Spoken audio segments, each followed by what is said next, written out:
حي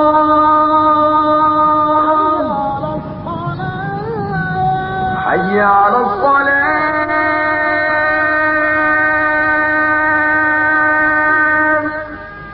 حي على الصلاة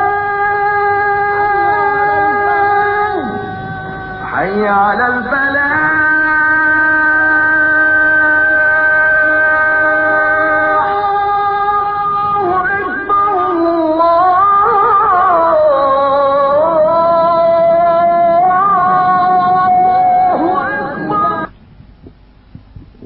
الحمد لله رب العالمين اللهم صل على محمد وعلى آله وصحبه وسلم.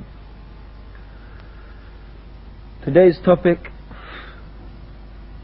seems it's a popular title, sex, drugs and rock and roll.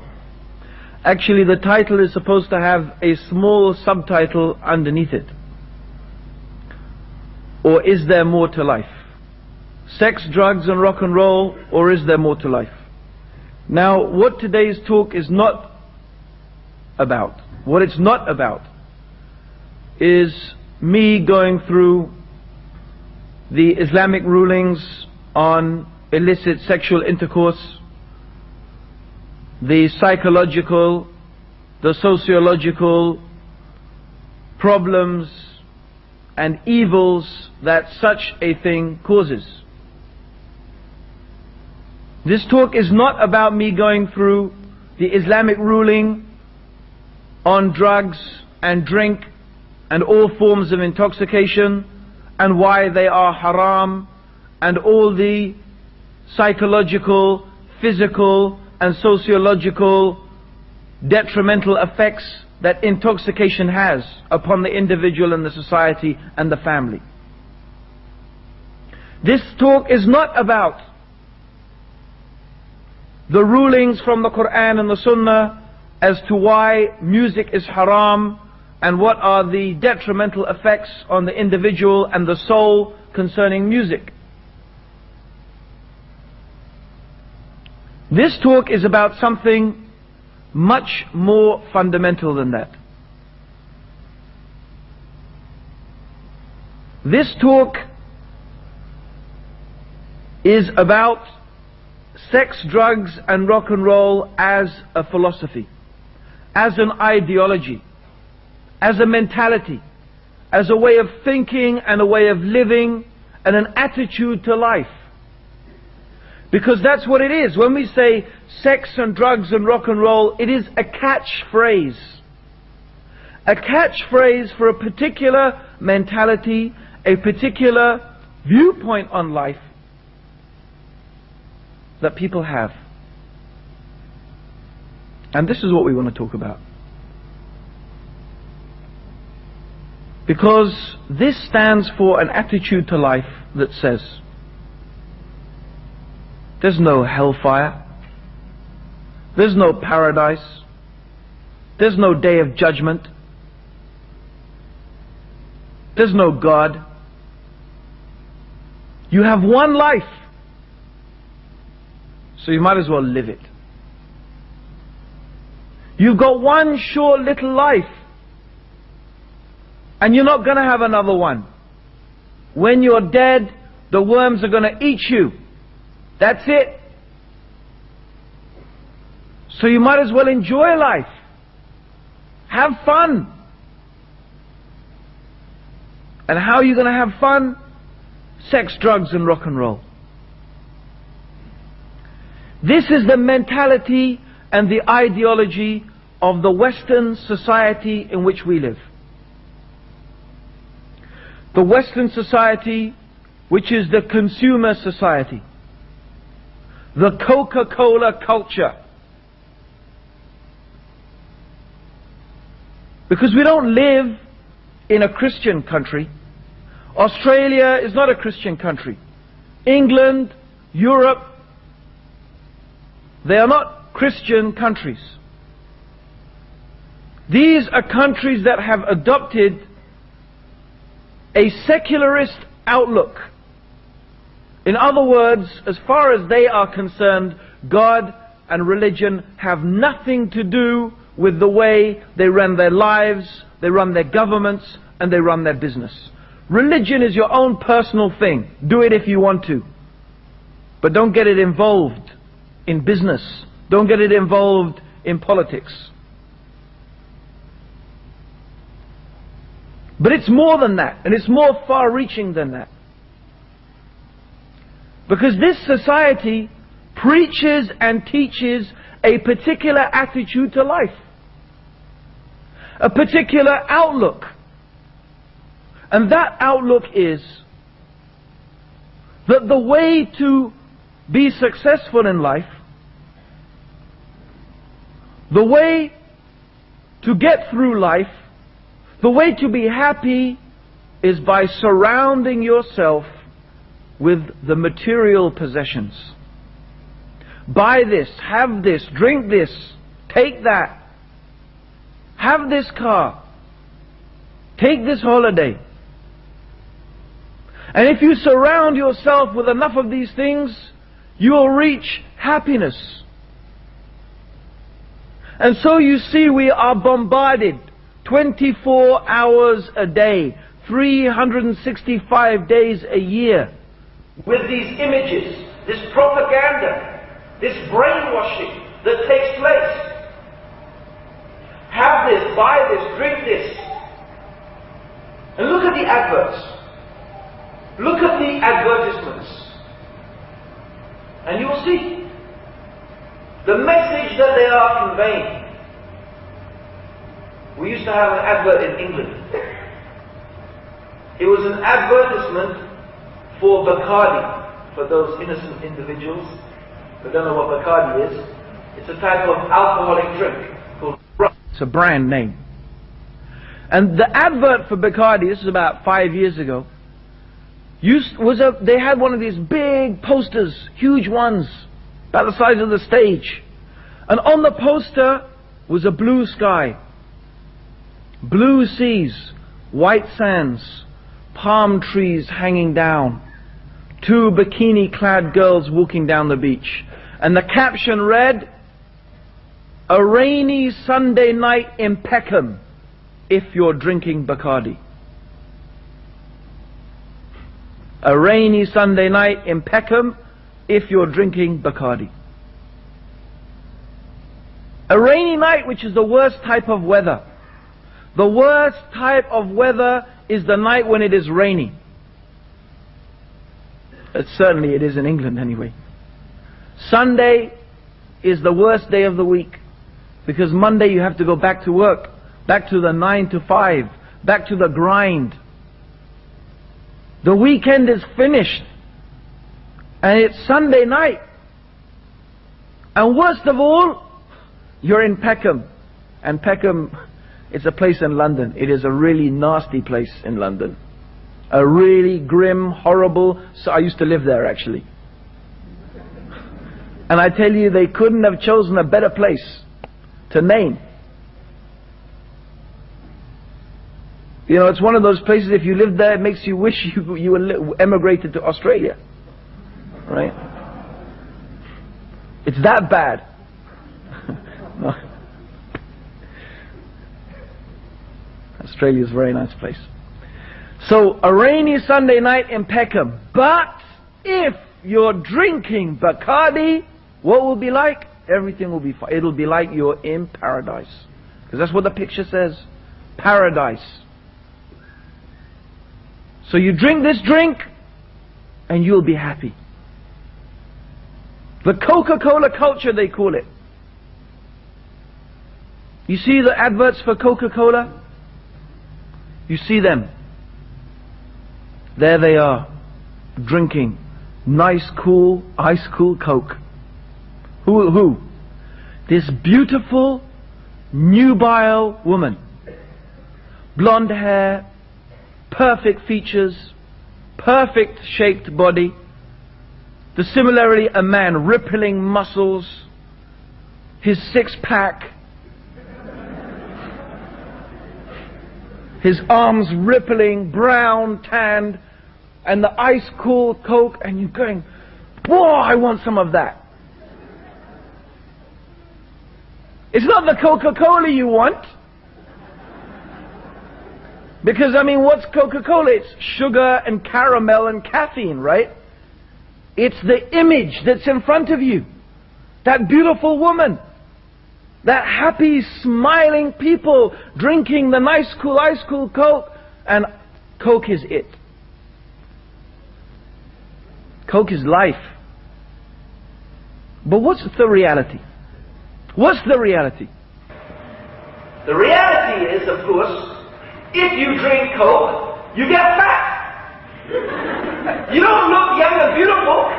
It doesn't give you a six-pack, it gives you an enormous belly. But it's not selling you a product. It's selling you a lifestyle. It's selling you a mentality. What are they telling you? Drink this and you'll be like that. Have this and you'll be like that. Drink Bacardi, you'll be in paradise. Drink our drink, you'll be so happy. Buy our car, and along with it, you see the beautiful woman, the perfect family, whatever it may be. This is how they sell their products, but they're not only selling products. They're selling a philosophy of life. They're selling a mentality. That is these material things they're telling you that is going to make you successful and going to make you happy.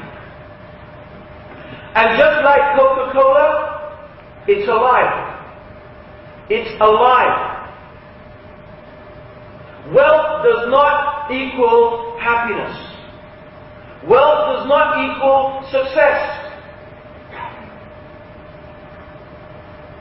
These material things do not necessarily in any way make you happy.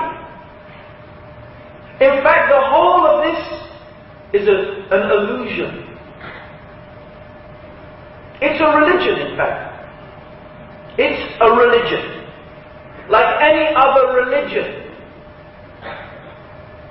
It has its priests. It has its gods. It has its acts of worship and devotion that you give to these gods. They have their prophets or prophetesses. It has its theologians. We have the theory of evolution.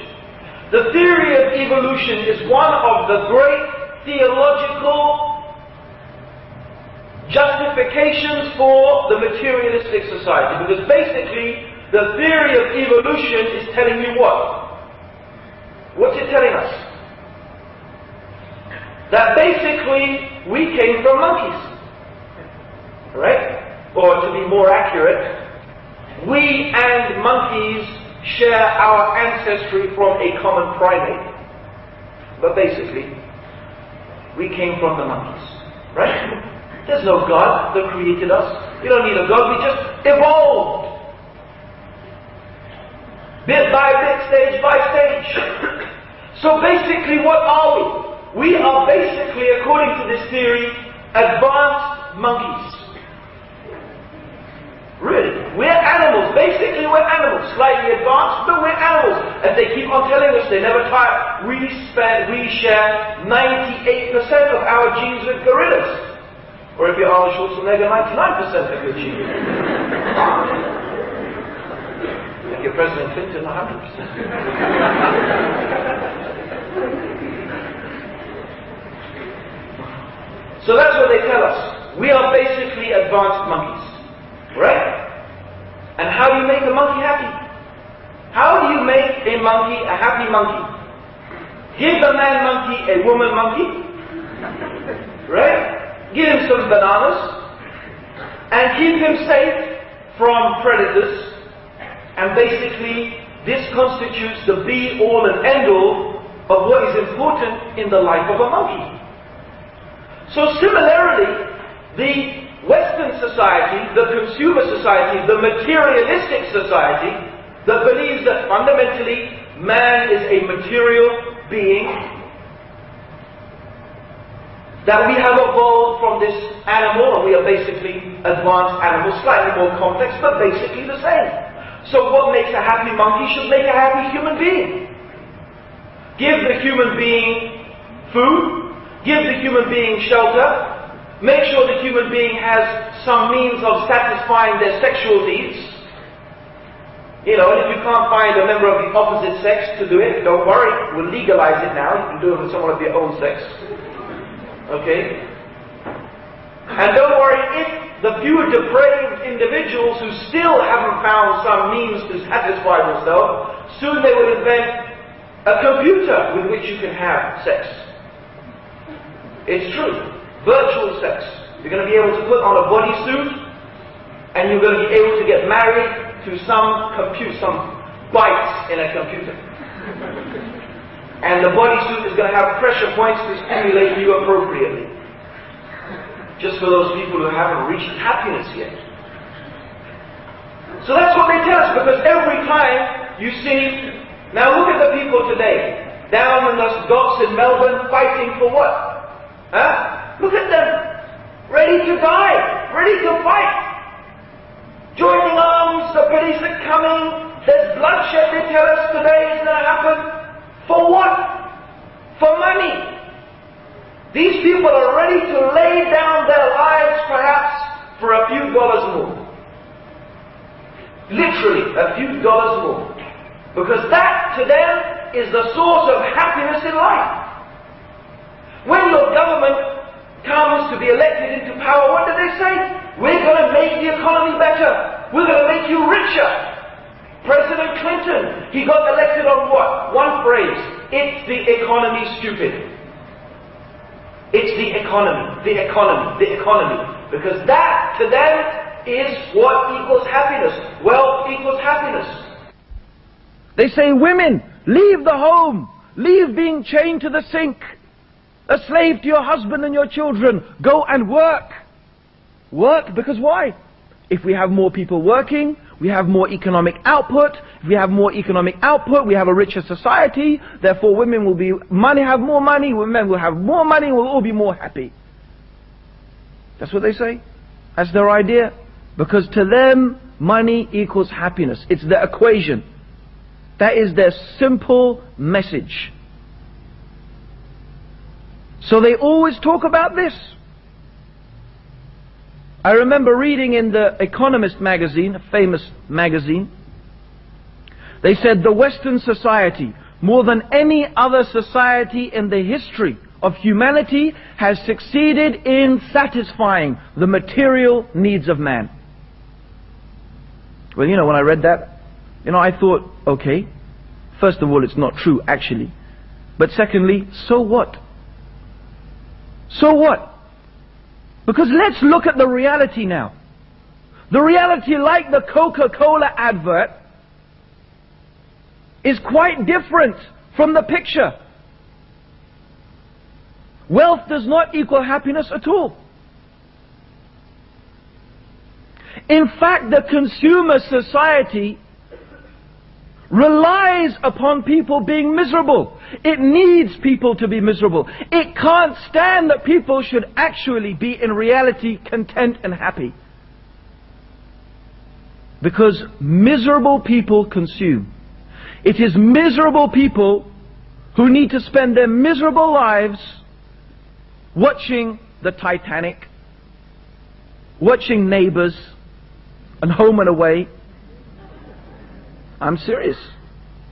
Miserable people need to fill their miserable lives with hours and hours of music, fantasy, entertainment, fashion, intoxication. Why? Why do people spend so much time and so much money and so much effort in trying to escape from reality? To escape from reality. And that's what it is. Hollywood is in the business of dreams. Dreams. I don't know, I haven't seen that film Titanic, so I can't speak about it. But there's a film I saw, because everyone was raving about it, I thought I had to, when someone told me what it was about, I thought I have to see this. It sounded so stupid, I said I had to see it. And this was this film, Independence Day. Alright? you know, they would be, oh, it was fantastic, you should have seen the White House blow up. So, this film, you talk about escapism and fantasy. Right? Look at this. These aliens travel all the way across the universe in these massive spaceships. I mean, they're so big. No, there's one big mothership, and from the mothership comes the little ships, and the little ships is nearly as big as a city. And they come to destroy the earth. But don't worry, it's the 4th of July. It's the 4th of July, and America, you know, has got a president who just happened to be an ex-pilot in the Gulf War. He's well trained, right? So what happens is, in this amazing film, he has to be Jewish, right? A Jewish young boy, right, decides that the way to get rid of these aliens is by planting a computer virus upon their spaceship. So he gets his floppy disk, on which is written his computer virus, right? Flies up in a captured alien spaceship, which just happens to have a Second World War joystick for flying. They didn't hear, these aliens haven't heard of fly-by-wire, right? Okay, they have it just happened. That's very nice. They fly up there, okay, and they plant this computer virus on the alien spaceship. Fantastic, isn't it? These aliens travel all the way across the universe. Can you imagine the technology they must have needed to amass for all of that? Yet in spite of all of this, these aliens didn't have a virus checker aboard their computer system.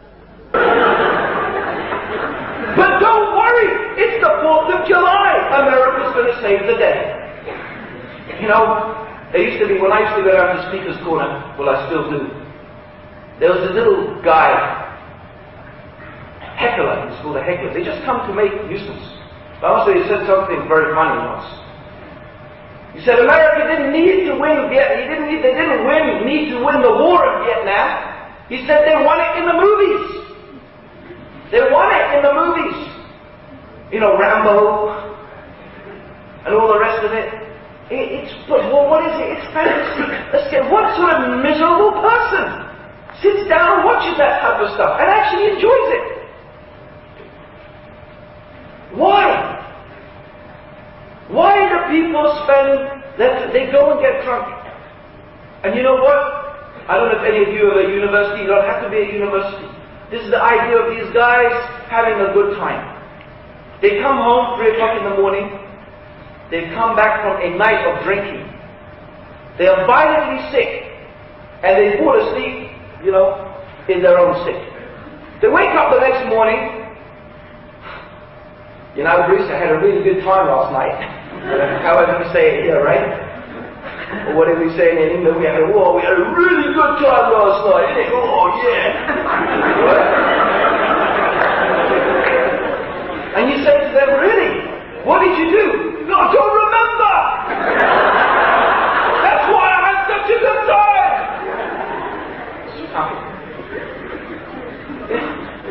He had a good time. How did he know he had a good time? Because he can't remember what he did. And look, you know, when you take drugs, what happens? I got stoned. I was completely wasted. I was zonked. I was out of it, man.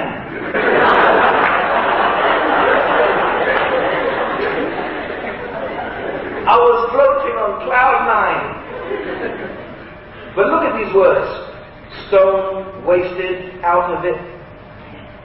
It is describing a state of self-annihilation. That's what it is. When you have reached a state when you have forgotten yourself. When you have removed yourself from yourself. Is this a description of happiness? Is this a description of people who are happy? No. This is not a description of people who are happy. This is a description of people who are desperately running away from reality. And the only time they can seem to get a moment of relief is when they escape into this world of fantasy. Take away their fantasy, take away their music, take away their will see how really happy they are. Similarly, I remember watching a documentary about rave. I don't know if you had these things in Australia, but in England, it was all a rave to have a rave, right? These guys would like meet up in the middle of the countryside, and then they would just mass there, thousands of them, and they would have music going all night. So one of these things that this guy was at 7 o'clock in the morning. 7 o'clock in the morning, and the guy was sort of boom, boom, boom, boom, like that, and they were dancing, you know. And this guy was standing there, covered in sweat, soaked through. People died. People died. And this guy was soaked in sweat, there he was, and they asked him, why do you do this? Why did you come here? And he said, you know, I come here, I'm working all week, I come here, and then I dance. And I dance, and I dance, and I dance, and I keep on dancing until I forget myself. I forget myself, and I become lost. And he's describing the state of almost self-annihilation. And this is what it's about, fantasy and escapism. So you have to understand that the consumer society, the society, whose people at the top of this society, the ruling elite,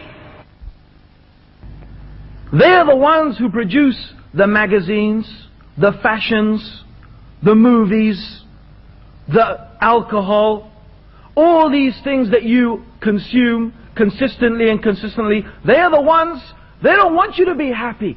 They don't want you to be, they need you to be miserable, because miserable people consume. Miserable people need to fill their miserable lives with all of these things to try and make their misery a little bit better. So in reality, it is a society that actually needs people to be miserable. It needs them to be miserable. And it knows that. The people at the top, they know that. And that is why religion in general, but not religion only in general, but most specifically Islam, is the greatest enemy to this false, lying and devious philosophy. The philosophy of the consumer society, of the sex, drugs and rock and roll culture. Islam is the greatest enemy. Because Islam gives contentment. People who are content do not consume. Someone who is content, okay, so my Walkman is 25 years old, but it still plays the Quran, it still records the lectures I go to. What do I need a more fancy one for? Someone is content. They're not always looking for the latest gadget, the latest this, the latest that. Because they know, these people, that happiness is not by surrounding yourself with material things, because the reality is, as much as you have, you want more, and you never get satisfied. So this consumer society is a proof against itself. It is a proof against itself. Look and see with your eyes. Look at these people who are the idols, and they even give them the name idols. Rock idol, sex goddess. They give them a name as if they are deities. And these are the ones they put up in front of you as to say, look, this is what you want to achieve. The stars, they call them the stars because what? They're way up there in the heavens. The stars, reach for the stars, they tell you. Huh? They've got everything. They're famous, they're beautiful, they're rich. They've got it all. But then let's look at them. The reality of these stars, these idols. A string of them, one after the other. And it's not a new thing. Not only, what's his name, Kurt Cobain.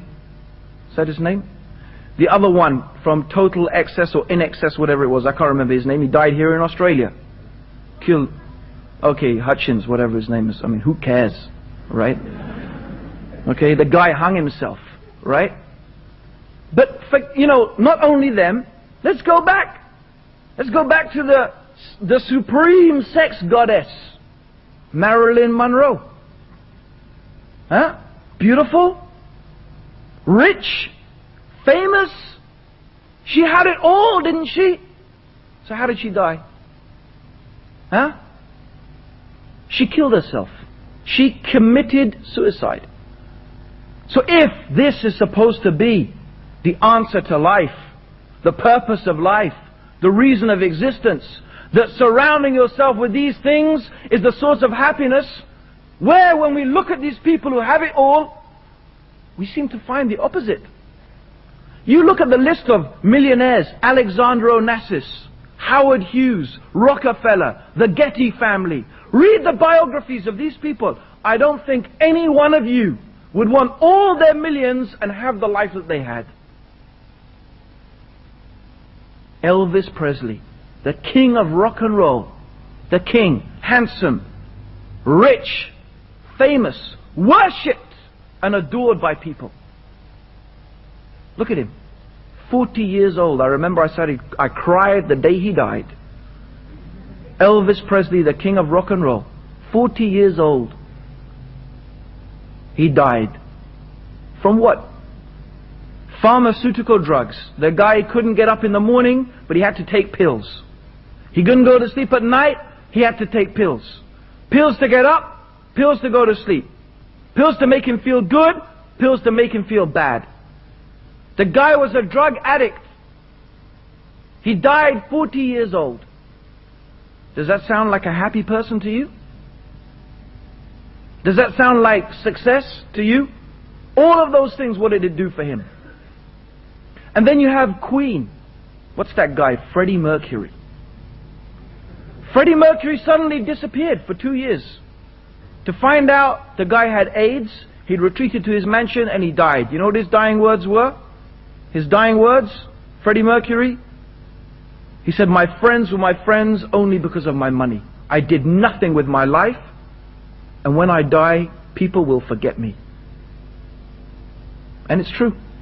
Absolutely true. In 20 years' time, they'll go, "Freddie who? Freddie who?" Is that success? Is that happiness? So these people, this society is a proof against itself. It needs people in reality to be miserable in order to exist. What could be more false? What could be more astray than the consumer society? This mentality and philosophy, sex, drugs and rock and roll. That's the purpose of life? No. What is the purpose of life? This is the question. What is the purpose of life? Why are we here? It's clear that this mentality of materialism and that we are just material beings is false. It is false. Because the reality is that people are ready to deprive themselves of food, of shelter, of the companionship or sexual gratification. They will deny themselves all of these things. These so-called things that are fundamental to the human nature, because we're basically animals, remember? But people are ready to forego all of that in order to fulfill their fantasies, to take their drugs, to drink, so on and so forth. They're ready. What does that say? It tells anybody who is observant there is more to the human being than the material. That there is another side to the human being. Something that needs to be satisfied. Something that needs to be fulfilled. That is an internal need. This desire for happiness, peace and tranquility is as important, if not more important, than the physical needs. Yet the consumer society, as much as it claims to be able to satisfy those needs, it clearly cannot do it. The more you have, the more you want. You never seem to get satisfied. So what is the purpose of life? Why are we here? For what reason do we exist? Let's think about that for a moment. Do we have a purpose? Think about it. If I was to ask one of you, I can't see anybody, so this is my movie where I pick someone out in the audience and, make them feel really embarrassed. It's just I got this black space in front of me, but anyway. But if I was to ask one of you who was wearing glasses, what are your glasses for? Say, to help me see. Your shoes? To protect my feet. Your clothes? Right. I don't know what's ever. Could someone tell me the joke? There's someone behind me here. In fact, if I took every single constituent part of your body, your eyes, your hair, your nose, your mouth, your hands, your feet, your legs, everyone could tell me what is the purpose of this part of my body. Similarly, if we went beyond that, we said the sun, the moon, the stars. Every one of them, they have an identifiable purpose. Even the humble earthworm has a very important purpose in helping to refertilize the soil. So therefore we want to ask this question. What is your purpose? For what reason do you exist? Is it possible that every single constituent part of your body has a purpose and has a function, but you, the totality, has no purpose and no function? You carry in your pocket some keys, a piece of metal, it has a purpose, and you, the carrier of the keys, has no purpose? Why are we here? For what reason do we exist? This is the question. And it is the failure to understand the reality, to understand the answer to this question. That is the emptiness in the human being that needs to be filled. How can you be happy if you don't even know the reason of your existence? How can you be fulfilled? How can you truly be at peace with yourself? Surely, with our minds, our intelligence, all our capabilities, is this for nothing? Just to what? Eat, drink, have sex, listen to music, watch Independence Day? For this? Is this the reason? No, surely there is another reason. And this is where the religion of Islam brings the answer. Because if we have this question, and we all have this question,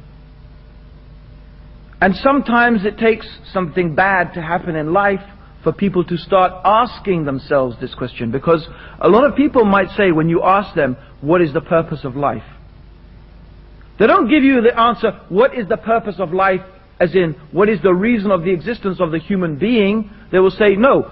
They will think of something which they've decided they want to do with their life, like they want to become a doctor, right? Or, the purpose of my life is my girlfriend or my boyfriend, or, I don't know, to see Michael Jackson in concert, or whatever, or watch Independence Day. So that might be the purpose of your life, you think. But it's the purpose in your life until your girlfriend leaves you. Your girlfriend leaves you, then you start putting your head in your hands. What's it all for? You want to become a doctor? You fail your degree. Oh, why may you? Why? What's it all for? You suddenly realize that thing that you made the purpose of your life, it fell away. And you realize, well, that wasn't the purpose of life after all. That was just some objective you had and some goal you wanted to reach. But no, we want to ask something more fundamental. Why do we exist? And how can we ever reach certainty? How can we ever reach definite, absolute certainty about this question? The only way, in fact, is when the one who created us and the one who brought us into existence tells us and informs us of the reason of why He created us. And that is the reason, or one of the reasons why Allah, He revealed the Creator, the one who created us, who knows us better than we know ourselves. He revealed the Quran to inform us of the reason for which He created us, and then how to fulfill that created purpose. So the Quran tells us, the Quran which is from God, from Allah, from the Creator of all things, وَمَا خَلَقْتُ الْجِنَّ وَالْإِنسَ إِلَّا لِيَعْبُدُونَ. The Creator informs us that He brought us into existence, and He did not create us for any other reason except to make ibadah of Him. What is ibadah? Sometimes you'll find the word ibadah translated as worship. This is a very unfortunate translation, and we don't have an adequate word really in the English language. Because when you say worship in English, you think of, people think of going to the church once a week, right? Or perhaps not even that. Perhaps they think of Christmas. That's it. Going on your knees once in a while, right? Maybe giving a bit of charity to the, lost orphans of, Kaponko or something. I don't know, right? That's worship to them.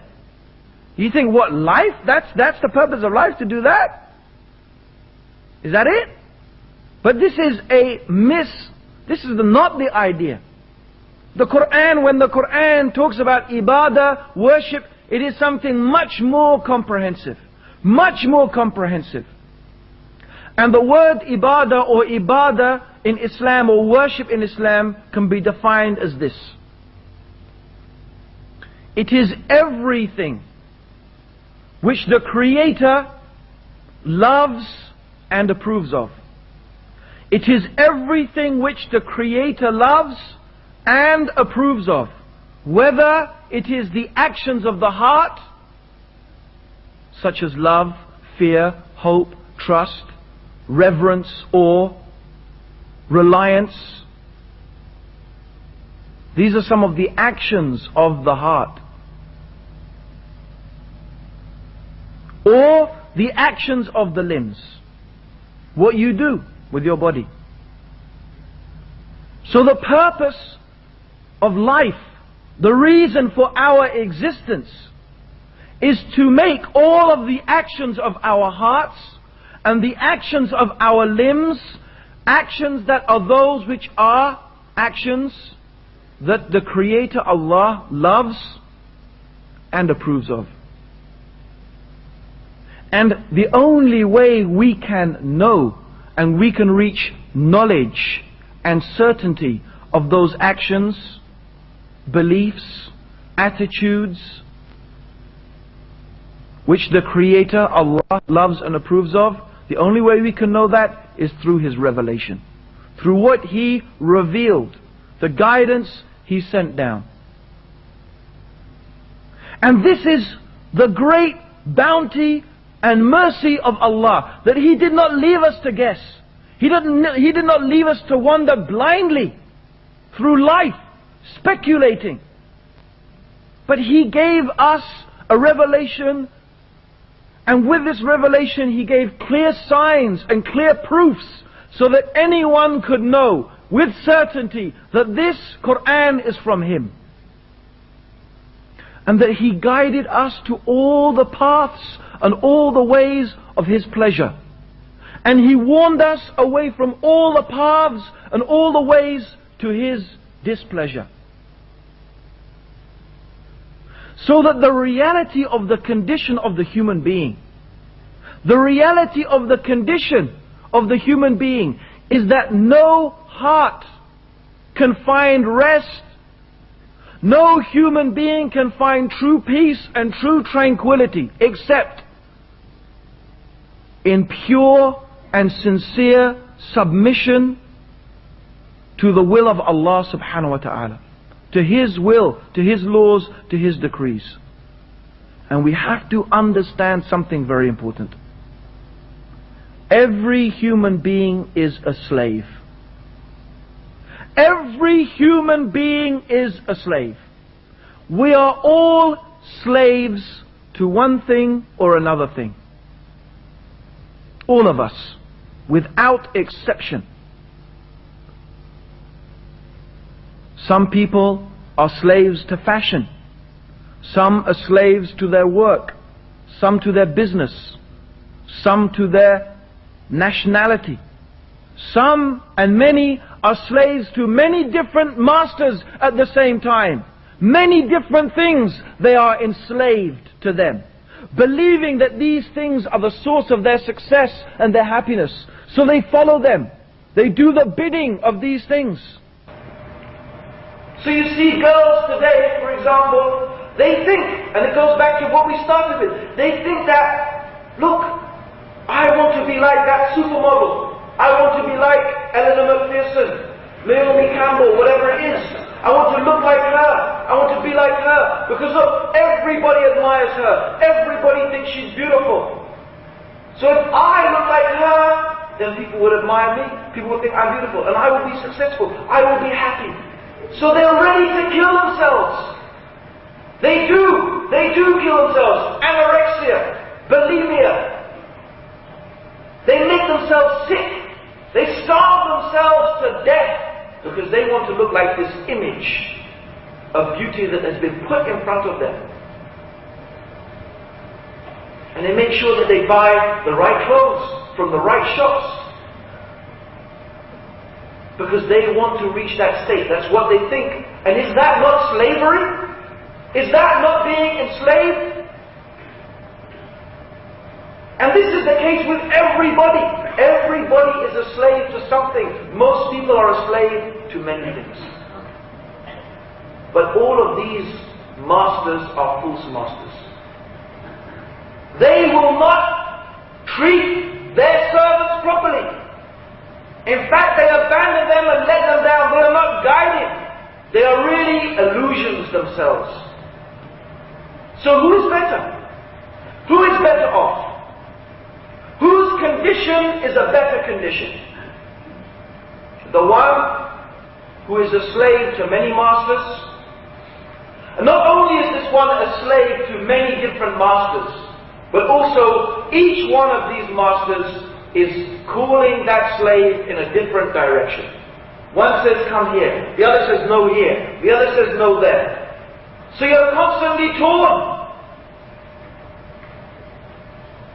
Who's better, this person or the one who is a slave to one master? And moreover, this master is wise, knowing, just and kind. This is the similitude. This is the example of those people who are slaves to the world and the things of the world. This is the example of the people who are enslaved to the material world. They are like the one who is a slave to many masters. And each one pulls them in a different direction. And the similitude of the true believer is the one who is the slave to one master, one Lord. And moreover, this Lord is rightly guided and guides rightly with knowledge and wisdom and compassion. Who knows us better than our own selves? Except the one who created us. Who knows us better than our own selves? The one who created us. It is Allah. So the hearts can never find rest. You will never find peace. You will never find tranquility. You will never find true happiness until you submit yourself to the purpose for which you have been created. Everything else is merely you running away from your nature. You are running away from your own nature. Your nature is to worship Allah. Your nature is to submit to Him. Your nature is to be a slave to Him. That is the nature of every single human being. So how can you find happiness in anything except that? And this, brothers and sisters, may Allah have mercy on you and guide you upon Allah's straight path. This is one of the greatest meanings of La ilaha illallah, that there is nothing worthy of worship except Allah. That all slavery is full slavery. All worship and submission is false except to Allah. And that you will never find true peace and true happiness and true contentment in life except through submitting to Allah. And that is why Allah says in the Quran, the meaning of which is, verily, certainly, it is in the remembrance of Allah that the hearts find rest. It is in remembering Allah, obeying Him, doing that which He has commanded. It is in this, and in reality, in this alone, that you will find the true success of this life and the true success of the life to come. And may Allah's peace and blessings be upon His last and final messenger Muhammad, who guided us through his example how to seek the pleasure of Allah and how to be the perfect worshipper of Allah and how to find the true peace, the true success and the true happiness. Allahumma salli ala Muhammadin wa ala alihi wa sahbihi wa sallam.